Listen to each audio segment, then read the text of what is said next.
Ho, ho, ho! Hello, Exceptionals. Happy Monday to you. Hope you are awesome. Hope you had a great weekend, whatever you are doing. Today, we are looking at the 5 big relationships in your love and relationships. These are the 5 big goals that you must set for your family in 2020. If you don't, as I do with all of these videos at the moment, this is video 6 of 10 to start the year. If you don't set goals in your love and relationships in 2020, there are major consequences. You'll feel loved if you do set exceptional goals for your exceptional 2020. I've put in here the consequences of mediocrity in love and relationships. Well, divorce could be one, but that could be a good thing. Honestly, as I said, my mum and dad split up when I was 10. Best thing they ever did. But bitterness is really the one. Bitterness. If you have mediocre relationships, you have bitterness. We've already gone through mediocre life purpose leads to regret. Mediocre movement leads to dementia. Mediocre social life leads to depression. Mediocre nutrition leads to disease. Today, we are on love and relationships.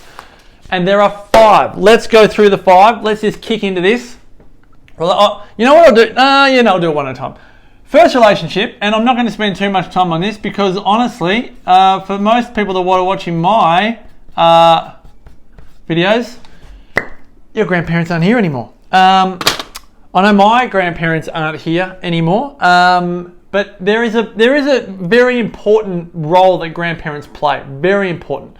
I put down 2 W's: wisdom and wealth. And most people go, wealth, Marcus, you're so commercial. I'm not just talking financial wealth, although that is one thing.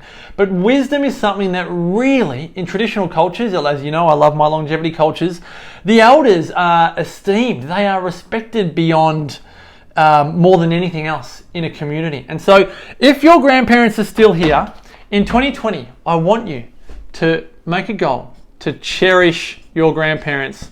And a way to cherish your grandparents is to spend time with them, to make them feel valued, to listen to them, to be there, just to spend time with them, make them a priority.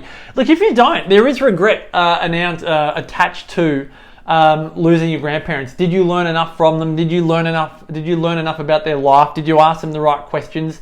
There are some great questions that you can ask your grandparents. It will teach you a lot about your life, because I can guarantee you, whatever age you are now, your grandparents were your age too. And so if you still have the privilege of having your grandparents alive in 2020 and they are cognizant and you can have conversations with them and the rest, cherish that relationship, spend time with them, and I promise you, you will add a whole level of quality to your life. I probably should actually mention that right off the bat. A lot of people say that family comes first, and I've had a few people asking me about, Marcus, how is work your highest value and not your family?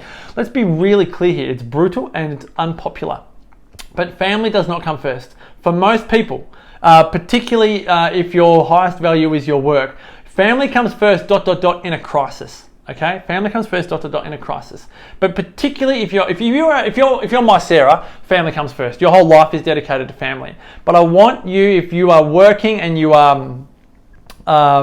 you are working particularly and you've got the guilt, that's what I want to say. If you are working, you've got the guilt. I want you to be really clear that one, your work supports your family in incredible ways, but also recognize that for you to be the best mum or dad or family member, working helps you contribute to your family. But that doesn't mean that family comes first from a time perspective, because you give more time to your work that helps your family than you may spend time with your family. So I hope that makes sense. The second part on this is that family life doesn't necessarily contribute to longevity. It does have an impact, but it is not the key foundation. Your family life contributes to your quality of life.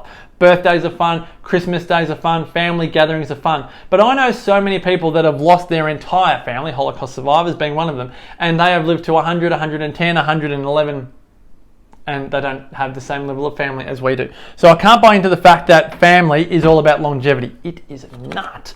All right, parents.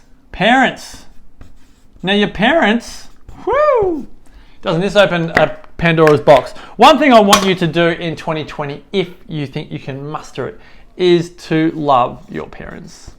Because your parents are different to you, and as I will share with you in a moment, you came through your parents. You are not necessarily of your parents, even though we often blame everything on our parents. That's not the case.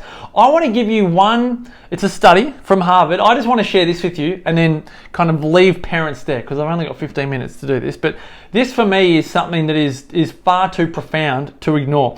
It was a Harvard study. It was done on 125 students. They were asked to rate their relationship with their parents. And I want you to do this. I want you to do this right now. So if I ask you right now, rate your relationship with your mum and then rate your relationship with your dad, you've got 4 options. It's very close with your mum or your dad. Again, you'll have 2 answers here. Very close, warm and friendly, tolerant, or strained and cold. And I want you to just write it down right now. Very close, warm and friendly, tolerant, or strained and cold. So you might say, with my mum, it's very close, but with my dad, it's tolerant. Or with my dad, it's strained and cold. With my mum, it's warm and friendly. Or with my dad, it's warm and friendly. With my mum, it's strained and cold. But you're going to have one for your mum and one for your dad. Here's where this gets staggering. 35 years later, the study came to life. 91% of people who had a tolerant or strained relationship with their mum, okay, 91% who had a strained or cold relationship with their mum, or tolerant, had suffered a serious medical crisis by their mid-50s. So their relationship with their mum was strained and cold or tolerant, okay, which is just fine. They had a medical crisis by the time they were 50. No, 91% of the respondents. These people had the definition of medical crisis is not finite, but it includes coronary artery disease, high blood pressure, ulcers, and alcoholism. These people had twice the risk of experiencing a medical crisis than those who had a warm and friendly or very close relationship with their mum, which was 45%. On the father's side, 82% of people, okay, 82% of people who had a strained and cold or tolerant relationship with their dad had suffered a serious medical crisis by their mid-50s. But here's the kicker.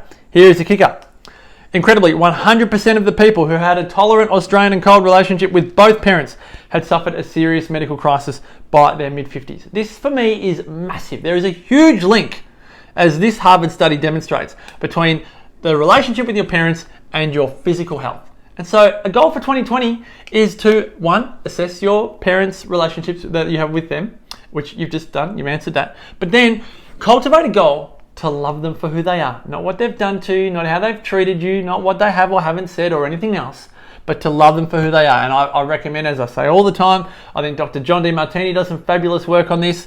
I think if you really want to go down the art of forgiveness, that is a very noble pursuit and I honor you for it. That is one way that you can really work through improving the relationship that you have with your parents. That's hard. That's really hard. So I don't want you to jump to VCE or HSC level. But I think just read some of Demartini stuff. Listen to his podcasts. If you want to improve the relationship with your parents, which for the sake of your health, by your mid-50s, I think is paramount. All right, I keep on putting the lid on this texter. Man. Next relationship in your family dynamic is your siblings. And what I want you to do with your siblings, I'm not going to spend a lot of time on this because I'm conscious that I've run out of time. Again, I'll put the lid on again. Just pop him up there. This is very simple. Call them. That's all I want you to do. Because with siblings, it's very easy to lose contact. And with siblings, a lot of them these days, is the way the world is, they're all interstate, international. My 2 sisters are in Victoria. I'm up here. And that's very common, very common. So siblings, I just want you to have contact with them because particularly when crisis occurs, that's when your relationship with your siblings gets tested. And everyone will tell you about wills that have gone crazy because siblings have all gone crazy. So just call your siblings. Don't text them, don't email them, call them. Hear their voice, hear the tone in their voice. Stop putting the lid on. You will know how your siblings are going by hearing the tone in their voice. I promise you. I could mention heaps of studies. If I had a H there, I'd say hug them, but that's hard to do when you live interstate. Hello to my 2 beautiful sisters, Olivia and Georgia. I love you. All right. Dynamic number 4, your partner. Now, I really want to put spouse, but we don't all have a spouse. I'd love to put boyfriend and girlfriend. Got to be a little bit politically correct these days. Partner. It just irks me, the word. I mean, it almost says parent. If I put the E in there and the N there, parent. Sometimes we feel like our partners are our parents. Anyway, spouse, romance, boyfriend, girlfriend. I don't care where you are in the LGBTQ, straight, heterosexual dynamics, boyfriends, girlfriends, spouses. Anyway, what I want you to do, wherever you are, listen to them. If there's one thing, and I mean authentically listen, if there's one thing, no, there's two things. Two things we cannot change. I don't know how much of this screen that you can see, so I'll just get messy. Two things you cannot change about your partner is their upbringing. Oh, that's terrible, Muriel. All right, we'll just give up there. Upbringing and values. You cannot change how they were brought up. Again, I say this at my events all the time. Sarah was born and raised in the country. I'm from the city. Sarah went to a public school. I went to a private school. Sarah's grew up in a quiet house. I grew up in a loud house. Geez, so many things. I keep on going. Sarah's family didn't play Christmas carols. We have them going all the time. Sarah had two brothers. I had two sisters. So Sarah's more dealt with communicating with men. I've more dealt with communicating with women. How much did I, look, you can't change any of that. You can't change. I've got a list a mile long. Can't change any of that. The other thing is values. I cannot change that Sarah wants to dedicate her life to spending time with the kids, being a stay-at-home mum. That ain't changing. I can't do anything about it. I don't want to do anything about it. I love it. It's the best. But that takes work. And for me to say I love it, that's the best. We had a lot of friction in the times before we decided to move up here where I was like, why can't Sarah just dedicate more of her life to work? She's the world's best chiropractor. Come on, babe. No, she wanted to be a mum. So you cannot change your partner's upbringing or your partner's values. Stop trying to change them. If you keep on trying to project your values, why don't you eat this? Let me cook you this tofu burger, this bunless burger. Let me do this. Why don't you do this? Why don't you do that? I'm joking, but I'm not joking.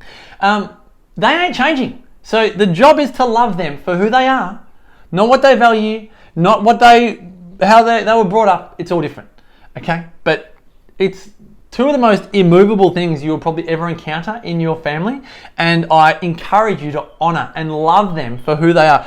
Ask yourself a question like, what are all the awesome things why my husband loves football?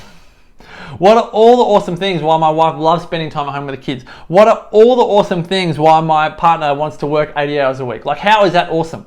Ask yourself a different question. You'll get yourself some different answers. I know I'm sounding very personal growthy cliche here, but they are true. They are true. So listen to them and love them and call them and cherish them, all of them. How am I going for time here? Oh yeah, not too bad. Children, the last one. Now again, you might have right now at the moment only one of these that apply. Your grandparents might be dead. Parents will apply. You may be an only child. You may be single and you don't have kids. So if you're watching this, you go, mate, this is not relatable to me. That's okay. But there are others where all five are. There are others where three others are. But with children, my message for 2020 is to set a goal that supports them.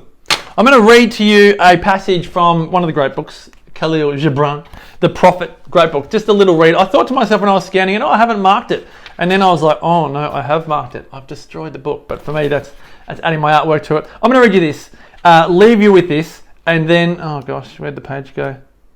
Hold on. Oh, why did I start doing that? I'm going to leave you with this. Am I? Come on. Oh gosh, I think it's back here. Yep, got it. And you can make up your own mind. Your children are not your children. They are the sons and daughters of life's longing for itself. They come through you, but not from you. And though they are with you, yet they belong not to you. You may give them your love, but not your thoughts, for they have their own thoughts. You may house their bodies, but not their souls, for their souls dwell in the house of tomorrow, which you cannot visit, not even in your dreams. You may strive to be like them, but seek not to make them like you. For life goes not backward, nor tarries with yesterday. You are the bows from which your children, as living arrows, are sent forth. The archer sees the mark upon the path of the infinite, and he bends with you his might, that his arrows may go swift and far. Let your bending in the archer's hand be for gladness. For even he who loves the arrow that flies, so he loves also the bow that is stable. Now, you might need to go back and listen to that again, but really the key that is, don't make them like you. Support them for who they are. Cherish them for their own uniqueness. Hope you've enjoyed this session on love and relationships. If you want all the videos, go to marcuspearce.com.au/2020. And if you want to come to Byron Bay, the website is all done. Tickets are available tomorrow from 9 a.m. marcuspearce.com.au/Byron Bay. Look forward to seeing you there, folks. May the rest of your life be the best of your life. Continue to live your exceptional life. Bye, bye, bye, bye, bye.